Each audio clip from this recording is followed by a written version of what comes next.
ప్రధాని నరేంద్ర మోదీది ప్రజా విజయం కాదని కాంగ్రెస్ పార్టీ నిడదవోలు నియోజకవర్గం ఇన్ఛార్జ్ మేడవరపు భద్రం అన్నారు. రాష్ట్రంలోని ఎన్డీఏ కూటమి పూర్తిగా విఫలమైందన్న ఆయన గత వైసీపీ పాలనకు ప్రస్తుత కూటమి పాలనకు పెద్ద తేడా లేదన్నారు. ఈ రెండు పార్టీలు ప్రజలను మభ్యపెడుతున్నాయని మండిపడ్డారు. క్షేత్రస్థాయిలో రోజురోజుకు ప్రజాదరణ సాధిస్తుందని తెలిపారు. వైఎస్ షర్మిల నాయకత్వం భవిష్యత్తు కాలంలో కాంగ్రెస్ తిరిగి పునర్వైభవాన్ని సాధిస్తుందంటున్న భద్రంతో మా ప్రతినిధి శ్రీనివాస్ పొలిటికల్ చిట్ చాట్. నమస్తే, నేను journalist Srinivas. Welcome to Andhra Pradesh. రాష్ట్రంలో కాంగ్రెస్ పార్టీ పూర్వ వైభవం కోసం కృషి చేస్తుంది. దానిలో భాగంగా ప్రతి నియోజకవర్గంలో పునర్నిర్మాణాలపై ఆ పార్టీ అధ్యక్షుడు షర్మిల దృష్టి సారించారు. గోదావరి జిల్లాల పర్యటన తర్వాత కాంగ్రెస్ పార్టీని ఖచ్చితంగా గోదావరి జిల్లాలో నిలబెట్టాలనే ఆశయంతో ఆమె పావులు కదుపుతున్నారు. దీంట్లో ప్రధానంగా నిడదవోలు నియోజకవర్గంపై దృష్టి సారించారు. నిడదవోలు నియోజకవర్గం సంబంధించి పూర్తిగా కూడా బాధ్యతలు అప్పగించి ముందుకు సాగేందుకు ప్రణాళికాబద్ధంగా ముందుకు సాగుతున్నారు. దీనికి సంబంధించి మరింత తాజా సమాచారాన్ని నియోజకవర్గ కాంగ్రెస్ పార్టీ ఇన్ఛార్జ్ దొరమంతా ఉన్నారు. దొరగారు, ప్రధానంగా మీరు చెప్పేది ఏంటి? కాంగ్రెస్ పార్టీ మీకు బాధ్యతలు ఎందుకు అప్పగించింది? నిడదవోలులో కాంగ్రెస్ పార్టీ పరిస్థితి ఎలా ఉంది? ఫస్ట్ నమస్కారం అందరికీ. మీరు అడిగినకి వచ్చిన బాగా ఆశ్చర్యంగా ఉందండి. మీకు తెలిసే ఉంటది, ఈ పీసీసీ పగ్గాలు ఏ చేసేవాళ్ళు ఎంతో నమ్మకం మీద షర్మిలారెడ్డి గారి మీద పెట్టారండి. అంటే ఏంటండి, కాంగ్రెస్ పార్టీ కొంచెం వెనకంజలో ఉంది, దాన్ని తీసుకొచ్చే బాధ్యత మీది అని మేడం గారు పెట్టారండి.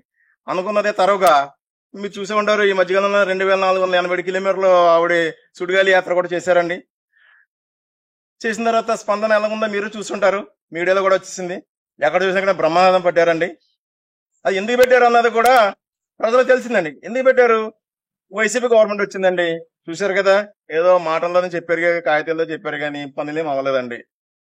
మళ్ళీ ఒక ఛాన్స్ అని వచ్చాడు. 5 సంవత్సరాలు చూశారు, నరకేతను అనిపించారు. ఇసుక కార్మికులు కానించి మొత్తం అందరూ కూడా రోడ్డును పడ్డారు.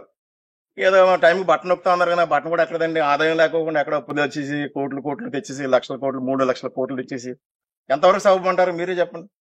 ఇసుకుపోయిన జనం ఏం చేశారండి? కూటమి ప్రభుత్వం చెప్పి ముగ్గురు ఏకమై మళ్ళీ రాష్ట్రాన్ని అభివృద్ధి చేస్తామని చెప్పి గాల్లో మేళ్ళ కట్టేసి చూపించారండి. సూపర్ 6 అన్నారు. సూపర్ 6 ఏం చేశారండి? అన్నీ ఒకటే, అన్ని జీరో, అన్ని పెంచమన్నారు. ఏమి ఉన్నాయి తగ్గిస్తా అన్నారండి, ఉన్నాయి పెంచేస్తున్నారండి. మరి ఇట్లాంటప్పుడు రాష్ట్రానికి కావాల్సింది ఏంటండి? ఇప్పుడు బడుగు బలహీన వర్గాలకు కావాల్సింది ఏంటండి? 3 పూట్ల తిండి, కూడు గుడ్డ, ఇవన్నీ కూడా. ఇంకా ఇసుకుపోయిన జనం ఏం చేస్తున్నారండి? కాంగ్రెస్ పార్టీ మనకి శరణ్యం, ఇందిరమ్మ రాజ్యం, ఇంటింటో స్వరాజ్యం అని చెప్పారు.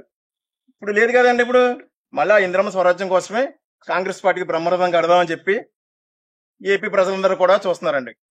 నిడదవోలు నియోజకవర్గంలో అభ్యర్థి మార్పు ఎందుకు సంభవించిందంటారు? అంటే రాష్ట్రంలో చాలా తక్కువ నియోజకవర్గంలో అభ్యర్థి మార్పు జరిగింది. ప్రధానంగా గోదావరి జిల్లాలో అయితే ఎక్కడ జరగలేదు, ఒక నిడదవోలులో జరిగింది. ఎందుకు నిడదవోలులో కాంగ్రెస్ పార్టీ మిమ్మల్ని ఎంచుకుంది? మీరు కాంగ్రెస్ పార్టీకి ఏం చేయబోతున్నారు? కాంగ్రెస్ పార్టీకి చేయాలని ఉందండి. మేము కూడా ప్రజలకి అందుబాటులో ఉంటామండి. మరి మార్చారు అన్న దానికి మీకు తెలిసి ఉంటదండి. ఇప్పుడు ఒక్కొక్కరి మీద ఒక అభిప్రాయం ఉంటది. ఆ అభిప్రాయం కొంచెం పాజిటివ్ గా ఉందేమో నా మీద. నేను వచ్చిన తర్వాత కూడా కొంచెం ముందంజలో పరిగెడుతుందేమో. స్టేట్ మొత్తం మీద మా తూర్పుగోదావరి జిల్లాకి ఫస్ట్ ర్యాంకింగ్ ఇచ్చారండి షర్మిలారెడ్డి గారు. విజయవాడలో ఏవన్ కౌన్సిల్ లో పెట్టినప్పుడు స్టేట్ వాడికి అందరూ వస్తే అందరి సమక్షంలో తూర్పుగోదావరి జిల్లా ముందంజలో ఉందని చెప్పి ఫస్ట్ ర్యాంకింగ్ మాకు ఇచ్చారండి. అనుకున్నదే తడవగా మా జిల్లా ప్రెసిడెంట్ గారు ఈ 7 నియోజకవర్గాల్లో నిడదవోలు ముందంజలో ఉంది అని మాకు రేటింగ్ ఇచ్చారండి. దాన్ని బట్టి మేము చేసే కార్యక్రమాలు, మేము ఎవరు ఆపదలు ఉన్నా కానీ ఇమీడియట్ గా వెళ్తాం, వాళ్ళతో మాట్లాడతాం, వాళ్ళ ప్రాబ్లమ్ సాల్వ్ చేయడం. ఇమీడియట్ గా రీసెంట్ గా 8 కోట్ల రూపాయలు మున్సిపాలిటీ భూమిని ఎవరో కబ్జా చేశారని చెప్పి ఒక 1 మంత్ అవుతుందండి. 3 రోజులుగా సిపిఐ కానీ ఇంకో పార్టీ అందరూ వెళ్ళా కానీ ఏమి అవ్వలేదండి. ఎవరు సమాధానం చెప్పేవాళ్ళు లేరు. మీడియాలో ఏ కేసినా కానీ ఏ సంబంధం లేకుండా కూర్చున్నారండి. 4వ రోజుని రైతులు వచ్చి, అయ్యా మరి ఆ పార్టీ దగ్గర ఈ పార్టీ దగ్గర స్వచ్ఛంద సంస్థ దగ్గర అక్కడ ఏం పని అవుతలేదు, మరి కాంగ్రెస్ పార్టీ కదా, మరి మీరు ఎందుకు అలవ్ చేసుకోరు అన్నారండి. మేము ఈ రోజున వస్తాం, మీకు మేము చూస్తున్నాం, దీని మీద కమిషనర్ గారు ఏం చెప్తారు, మంత్రి గారు ఎలకాల నెల జరుగుతుంది కదా, మంత్రి గారు కార్యాలయం వెనకాలేనండి, మళ్ళీ దూరమేం కాదు. సరే బాబు, మేము అనుకున్నదాడు మేము ఇచ్చారాకపోయినా వాళ్ళు మేము బయలుదేరుతున్నాం, అని మేము లెటర్ చూపించండి కమిషనర్ గారి దగ్గరికి వెళ్ళామండి. మేము వెళ్ళిన 4 గంటలకు ప్రెస్ మీట్ పెట్టి మేము చెప్పామండి ఒకటేమాట, 24 hours లో ఆ భూమి ఎవరిది? మాదేనండి, మాది. మీదంటే కాదండి, చూస్తున్నారు మీడియాలో చూసాము, పబ్లిక్ చెప్పుకుంటున్నారు, మీరు స్పందన లేదు, మీకు కూడా దాంట్లో ఇన్వాల్వ్మెంట్ ఉందేమో అని మేము అడిగామండి. అడిగితే లేదండి 80 feet రోడ్ శాంక్షన్ అయింది, వాళ్ళు పూడుస్తారు కదండి, ఇది కూడా పూర్తి చేయండి అని చెప్పామండి. అందుకు పూడ్చారండి, ఇది మా భూమేనండి, ఇది గవర్నమెంట్ భూమేనండి, ఎవరికి చెందింది కాదు అని మేము వెళ్ళిన 4 గంటల తర్వాత ప్రెస్ మీట్ పెట్టి రిలీజ్ చేశారండి. మరి అది విజయమే కదండి, మా కాంగ్రెస్ విజయమే కదండి. అది 3 రోజుల నుంచి ఏమీ మాట్లాడాను ఆవిడ కమిషనర్ గారు. మేము వెళ్ళిన 4 గంటల తర్వాత ప్రెస్ మీట్ పెట్టి రిలీజ్ చేశారండి. మేము 24 hours టైం అడిగామండి, విత్ ఇన్ 4 hours లో చేశారండి అండి. ఇది మరి కాంగ్రెస్ పార్టీ ఘన విజయం కదండి. కాంగ్రెస్ పార్టీకి సంబంధించి అంటే మీ కాంగ్రెస్ పార్టీలో రాష్ట్రంలో చెప్పుకోదగ్గ నాయకులుగా వైఎస్ రాజశేఖర రెడ్డి గారు అత్యంత ప్రధాన వర్గంలో ఉంటాం. అటువంటి నాయకుడు వారసత్వంలో షర్మిల గారు అంటే జగన్మోహన్ రెడ్డి గారు పోరాటం చేస్తున్నారు. అసలు షర్మిల గారి దగ్గర ఉన్న నాయకత్వ లక్షణాలు ఏంటి? షర్మిల గారు నిజంగా కాంగ్రెస్ పార్టీని ముందుకు తీసుకెళ్ళగలరా? మీరు ఆల్రెడీ చూసే ఉంటారు, అది నా నోరు కూడా చెప్పక్కర్లేదు. జగన్మోహన్ రెడ్డి గారు 16 నెలలు జైలు ఉన్నప్పుడు ఏంటంటే పార్టీ ఏమైంది? ముందుండి రథసారథి ఈవిడే గారు. ఏపీ అంతా పాదయాత్ర చేసి రాజశేఖర రెడ్డి గారు వారసురాలు కాబట్టి, రాజశేఖర రెడ్డి గారు రక్తం ఉంది కాబట్టి, రాజశేఖర గారు లాగా డైనమిక్ హీరో కాబట్టి ఆవిడ రాష్ట్రం అంతా తిరిగి పార్టీ నిలబెట్టారండి. ఆవిడ చేసిన పుణ్యమే కదండి జగన్మోహన్ రెడ్డి గారు సీఎం అవడానికి. మరి అలాంటి రథసారథి ఉన్నప్పుడు కాంగ్రెస్ పార్టీ మాత్రం ఎందుకు ముందుకెళ్దండి? జగన్మోహన్ రెడ్డిని విమర్శించే అంశంలో ఎన్డీఏ ప్రభుత్వానికంటే ఎక్కువగా కూడా జగన్మోహన్ రెడ్డిని షర్మిల గారు విమర్శించారు.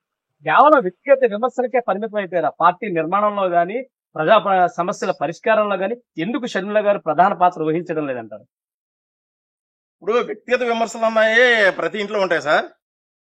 వ్యక్తిగత విమర్శల గురించి మనం మాట్లాడకూడదు. పార్టీ వాడిగా మాట్లాడాలంటే ఆవిడ గ్యారంటీగా కాంగ్రెస్ పార్టీని రాబోయే 4 సంవత్సరాల్లో గ్యారంటీగా ముందు వరుసలో ఉంచి ఈ కూటమి ప్రభుత్వం కానీ వైఎస్ఆర్ కాంగ్రెస్ పార్టీని కానీ అని వెనకంజలో ఉంచి కాంగ్రెస్ పార్టీని ముందంజకి తీసుకెళ్లే రథసారథి కాబట్టి ఆవిడ వల్లనే ఏపీ ప్రజలకు మేలు జరుగుతుందని రాబోయే కాలంలో ఆవిడే ముఖ్యమంత్రి అవ్వాలని కూడా మేము అందరం భావిస్తున్నామండి. ఎందుకు కాంగ్రెస్ పార్టీకి నాయకత్వ లోపం ఏర్పడి ప్రతి నియోజకవర్గంలో మీరు కార్యకర్తల్ని చెప్పుకోవాల్సిన పరిస్థితి? కనీసం కాంగ్రెస్ జెండా పట్టుకునే నాయకులు కంపెనీ మన పొరుగు రాష్ట్రంలో అయినా తెలంగాణలో కానీ కర్ణాటకలో కాంగ్రెస్ పార్టీ ఉజ్వలమైన పరిస్థితులు ఉంది, కానీ ఏపీలో మాత్రం కనీసం కార్యకర్తలు లేని పరిస్థితి ఉంది. దీని నుంచి పునర్నిర్మాణం జరుగుతుందంటారా? అసలు జరిగే అవకాశం ఉందా? మంచి క్వశ్చన్ అడిగారండి. మరి డాక్టర్ వైఎస్ రాజశేఖర రెడ్డి గారు ఉన్నప్పుడు ఒక రాష్ట్రం అంటే 2 రాష్ట్రాలు కూడా కాంగ్రెస్ పార్టీ అనండి. 2 రాష్ట్రాలు కూడా రెపరెపలు ఆడతా ఎగిరండి కాంగ్రెస్ పార్టీ అని. మహానుభావుడు చనిపోయిన తర్వాత స్టేట్ విడిపోవడం, ఇక్కడేమో కొంతమంది వ్యక్తులు స్వార్థరాజకీయం కోసం వేరే పార్టీ పెట్టడం, అలాగే కాంగ్రెస్ పార్టీని పట్టించుకోకుండా అయిపోయిందండి. అదే వైభవం 2 రాష్ట్రాల్లో కాంగ్రెస్ పార్టీ ఎలాగా రెపరెపలాడిందో ఆ వైభవాన్ని షర్మిలారెడ్డి గారు తీసుకొస్తారని చెప్పి మేము 100% కాదండి 200% నమ్ముతా ఆవిడ అడుగు జాడల్లోనే మేము కూడా ముందుకు పోతున్నామండి. ఇప్పుడు మీ పార్టీ అధినేత, మీ పార్టీ పెద్ద దిక్కుగా భావిస్తున్న రాహుల్ గాంధీ గారు ఈవీఎం విషయంలో పెద్ద ఎత్తున ఆందోళన చేస్తున్నారు. దీనికి సంబంధించి 2024లో ఎన్నికలు జరిగిన సమయంలో నిడదవోలులో ముస్లింల కాలనీలో పూర్తిగా ఎన్నికల ట్యాంపరింగ్ జరిగింది. ముస్లింల ఓట్లన్నీ కూడా వారు వేయకుండానే భారతీయ జనతా పార్టీకి పడ్డాయి అన్నది మీ పార్టీ నుంచి కానీ మీ దగ్గర పెద్ద వాయిస్ పడ్డది. అసలు ఆ ట్యాంపరింగ్ జరిగిందని మీరు ఒప్పుకుంటారా? ఆ ట్యాంపరింగ్ ఎలా జరిగి ఉండొచ్చు? 100% జరిగిందండి. ట్యాంపరింగ్ జరిగిందండి. మొన్న రీసెంట్ గా అలహాబాద్ హైకోర్టు చెప్పింది కదండి రాహుల్ గాంధీ గారికి ఫేవర్ అని ఇచ్చిందండి. ఏమని ఎక్కడ రీసెంట్ గా చూస్తే కర్ణాటకలోను నైట్ 40 లక్షల ఓట్లు పుట్టేసినాయండి. మీరు లెక్కేసుకుంటే రీసెంట్ గా అమెరికా చీఫ్ ఎలక్షన్ ఆవిడే ఇచ్చారండి. ఏమని ఆంధ్రప్రదేశ్ లో టోటల్ ఇండియాలోనే ట్యాంపరింగ్ జరుగుతుంది, మా దగ్గర ప్రూఫ్స్ కూడా ఉన్నాయి అని అంత పబ్లిక్ గా అమెరికా గవర్నమెంటే చెప్తున్నప్పుడు ఇక్కడ గవర్నమెంట్ ఎన్డీఏ గెలిచిన ఎన్డీఏ ప్రజాస్వామ్యంగా వెళ్ళలేదంటారా? ప్రజాస్వామ్యంగా వెళ్ళాలండి. ట్యాంపరింగ్ అనండి, ఈవీఎం మోసమేనండి. అది ఈ ఈవీఎం మిషన్ లోను ఒక బ్యాలెట్ పేపర్ పడతా ఉంటదండి. దాన్ని లెక్కించమని కాంగ్రెస్ పార్టీ ఎంత పోరాడినా గానీ అది పెడసేమో పెట్టుకున్నారు కానీ కనీసం ఈ లెక్క వేయలేదండి. ఇప్పుడు కూడా ఇప్పుడు ఎలక్షన్ జరుగుతుంది ఏంటండి, బీహార్ ఎలక్షన్ లో కూడా అదే టాపిక్ లేవనెత్తుంటే ఇది అధికార పార్టీ వాళ్ళు మాత్రం నిమ్మక నీరెత్తినట్టు ఎలాగా మేము మోసం చేసి గెలుస్తామని కాన్ఫిడెంట్ లో ఉన్నారండి వాళ్ళు. బీజేపీ గవర్నమెంట్ అదే కదండి, ఇప్పుడు మోసం చేసే గెలిచిండి. ఎవరు అడిగినా అదే చెప్తున్నారండి. ఇంకెంతో కాలం లేదండి బీజేపీ గవర్నమెంట్, ఇంకో 2.5-3 సంవత్సరాల్లో ఎలాగ అయిపోద్దండి. మీరే చూస్తారా, ప్రజలే చెప్తారండి. నేను చెప్పిన మేము చెప్తున్నా కాదు కదండి, ప్రజలే చెప్తారండి. మీ నిడదవోలుకు సంబంధించి నిడదవోలు అభివృద్ధిలో మీరు రాష్ట్రంతో ప్రతి మున్సిపాలిటీ కూడా ఎంతో కొంత అభివృద్ధి ఉంది. నిడదవోలు మున్సిపాలిటీ మాత్రం ఎక్కడ విషయం కొంగలు అక్కడే ఉంటుంది. ఎందుకు దీని లోపం ఏంటి, దీని శాపం ఏంటి? ఇప్పుడు ఆర్ఓ బ్రిడ్జి కడుతున్నారు కదండి, అది రాజశేఖర రెడ్డి గారు ఉన్న కాలంలోనే శంకుస్థాపన జరిగిందండి. ఆయన కూడా ఫండ్స్ తెచ్చారండి. మరి ఆ ఫండ్స్ ఇప్పుడు సపోజ్ మీకు చిన్న ఎగ్జాంపుల్ చెప్పాలంటే మన దగ్గర ఒక అసిస్టెంట్ లేడు సార్ అనుకున్నాం. సపోజ్ ఆయన లేకపోతే పనులు ఆగిపోతే ఇంకొకళ్ళు వస్తారు, వాళ్ళతో చేయించాలి కదండి. అది చేయించిన నాయకుడు ఏంటి సార్? ఫండ్స్ అయితే వస్తున్నాయండి. ఫర్ ఎగ్జాంపుల్ చెప్పాలంటే రాజశేఖర రెడ్డి గారు ఉన్నప్పుడు పోలవరం ప్రాజెక్టు తీసుకొచ్చింది ఆయనేనండి. ఫండ్స్ రిలీజ్ చేశారండి. పలానా 45 feet కట్టాలని చెప్పారండి, దాన్ని 41కి తగ్గించేస్తున్నారండి. అది డ్యామా అదే ప్రాజెక్ట్ అండి? అది మనం రాజశేఖర రెడ్డి గారు బతుకుంటే ఇంకా అద్భుతాలు జరిగాయండి. ఆయన చేసిన కార్యక్రమాలు ఆపేయడం ఎందుకండి? రీసెంట్ గా చంద్రబాబు నాయుడు గారు మన కడప వెళ్ళారండి, దానికి రాజశేఖర రెడ్డి గారు కడప జిల్లా అని పెట్టారండి. ఇలా వరడం పలకడానికి ఇష్టంలాగా ఆ పేరు మార్చేత ట్రై చేస్తున్నారండి. ఏంటి మరి మొన్న రీసెంట్ గా జగన్మోహన్ రెడ్డి ఎన్టీఆర్ జిల్లా అని పెట్టాడండి. మరి అలాంటి కార్యక్రమాలు చేసినప్పుడు మళ్ళీ ఇప్పుడు మరి జగన్ మరి అది మార్చేయాలి కదా. అలా మహానాయకుడు పేర్లు ఎందుకని మార్చడం? ఇప్పుడు రాజశేఖర రెడ్డి ప్రవేశపెట్టిన ఆరోగ్యశ్రీ ఉంది, దాన్ని తీసేశారండి మొన్న. తీసేసి దాంట్లో 250 రకాలు పెడితే ఆయన 4-5 రకాలు పెట్టి ఎన్టీఆర్ భరోసా అని పెట్టారండి. అలాంటి మరి నడిపించిన నాయకులు లేనప్పుడు ఎక్కడ వేసిన గోకలు అక్కడే కదా సార్ ఉండేది. ఫండ్స్ అయితే ఉన్నాయి, తెచ్చుకుని ఖర్చు పెట్టుకునే నాయకుడు ఉండాలి కదా సార్. సార్ నిడదవోలు నియోజకవర్గాన్ని అభివృద్ధి పరిచేందుకు కాంగ్రెస్ పార్టీ దగ్గర ఉన్న ప్రణాళిక ఏంటి? మేమైతే మాటల పార్టీ కాదు సార్, చేతల పార్టీ. ఎందుకంటే మీరు ఈ కూటమి ప్రభుత్వం వచ్చిన తర్వాత మేమేం చేస్తాం అన్నది కూడా పేపర్లో వస్తుంది, మీడియాకి వస్తుందండి, ప్రజలు కూడా చెప్పుకుంటున్నారండి. దీన్ని బట్టి ప్రజలకి నమ్మకం కలిగిందండి మా మీద. ఈసారి వీళ్ళకి ఛాన్స్ ఇవ్వాలి, చూసాము ఆల్రెడీ 5 సంవత్సరాలు చూసాము, మోసపోయాము. మళ్ళీ కూటమి ప్రభుత్వం వచ్చింది, సంవత్సరం 3 నెలలు, సంవత్సరం 4 నెలలు అయింది. ఉచిత బస్సు అన్నారు, బుస్ అయిపోయింది, ఏం లేదండి. కరెంట్ పెంచమన్నారు, బాధుడండి. ఇసుక అండి చూడండి, ఇసుక అక్కడెక్కడ రాసులు కింద పోసేస్తున్నారండి, ఎక్కడ పడితే అక్కడ రాసులు పోసేస్తున్నారండి. ఏమండి గోదట్లో నుంచి ఎప్పుడు కలితే తవ్వుకోవచ్చు కదా. ఏంటండి అది? అది అభివృద్ధి? అది తమిళనాడు ఏమన్నా తక్కువకి ఇస్తారా? హై రేట్లు అండి, ఎక్కడ పడితే అక్కడ మోసాలండి. దీన్ని బట్టి ప్రజలు కూడా సంవత్సరం 3 నెలలు తెలిసిందండి ఏంటి అన్నది.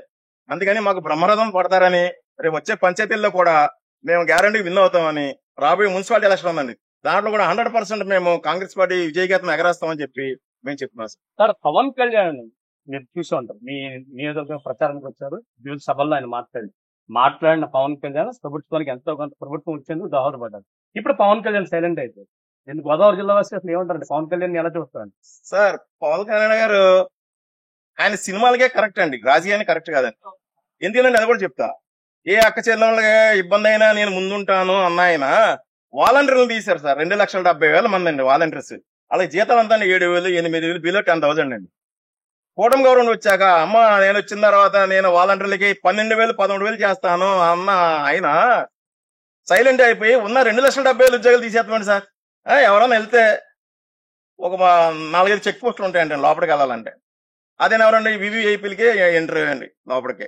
మరి సామాన్య మానవులకి ఆయన చేయాలి కదా. బయటకు వచ్చి ఇప్పుడు కూడా 1.5 సంవత్సరం అయిపోయిందండి, వాళ్ళు ఏదో పాపము ఉద్యోగం ఉందరా బాబు అని చెప్పి ఏ బండి ఏదో ఫైనాన్స్ లో తెచ్చుకుంటామండి, దాని మీద తిరిగేవారు పాపము. ఇప్పుడు బండి లేదు, వాళ్ళకి కట్టిన డబ్బులు లేవండి, ఇదిగో తినడానికి తినలేదండి. 2,70,000 ఉద్యోగాలు అంటే మాటలా సార్? వాళ్ళు తీసుకుని పోనీ వాలంటీర్లందరూ వద్దు, వేరే దానికన్నా కన్వర్ట్ చేసుకుని వాళ్ళకి ఉద్యోగాలు ఇప్పించాలి కదా సార్.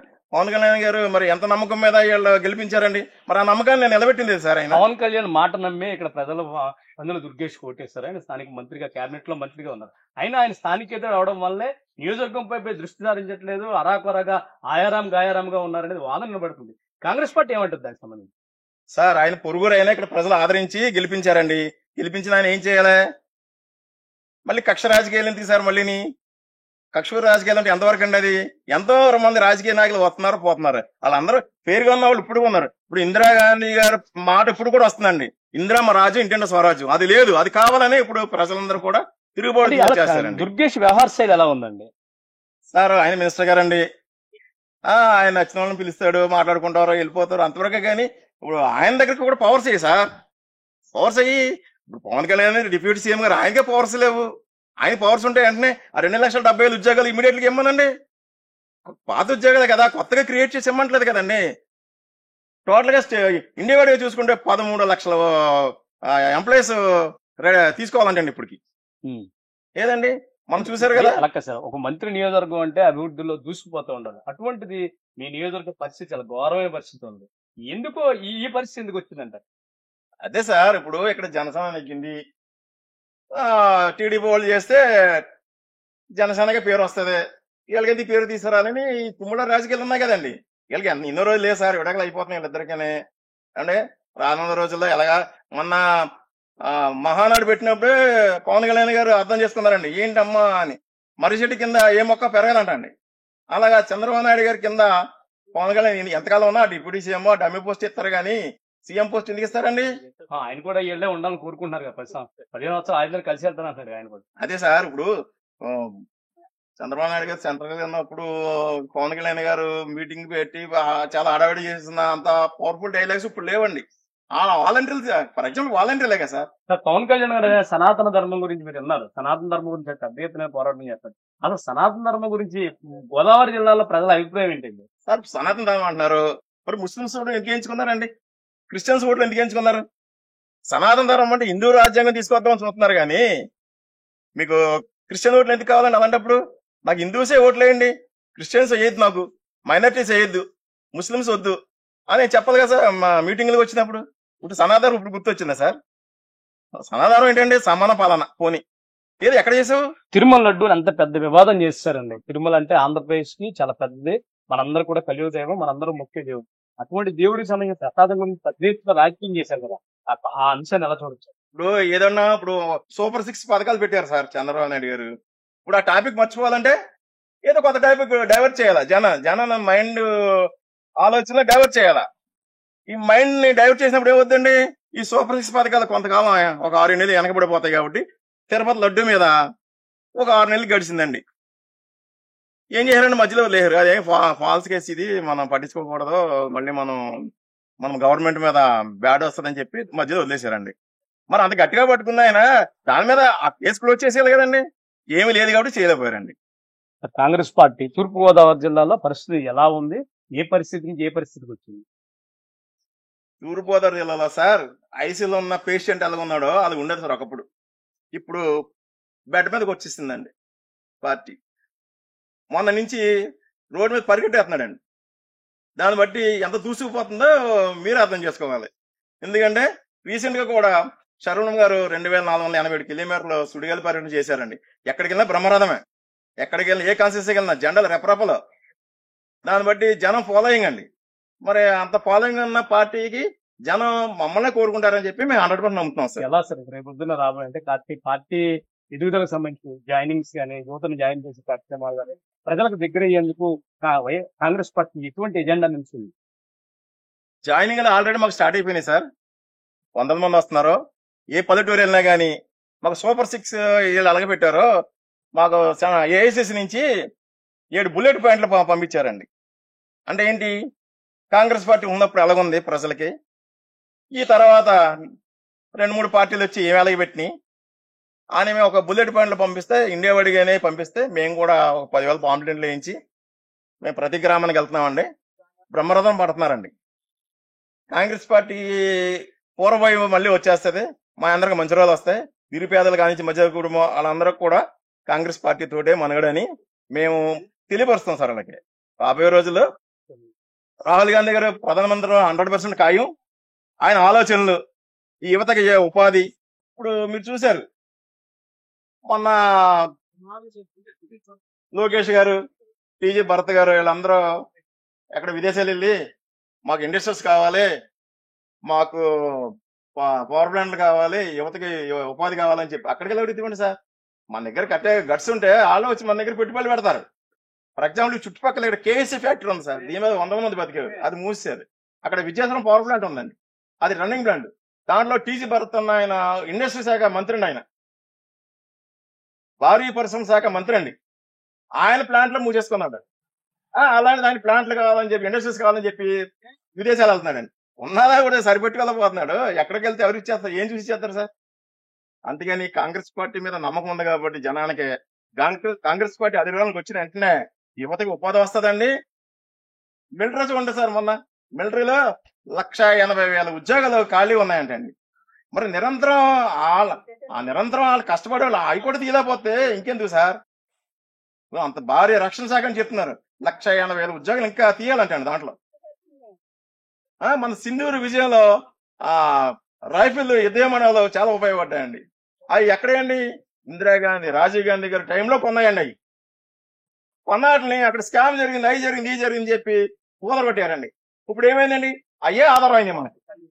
అలాంటి మంచి కార్యక్రమాలు ఏం చేయాలన్నా కాంగ్రెస్ పద్ధతి అవుతుందండి.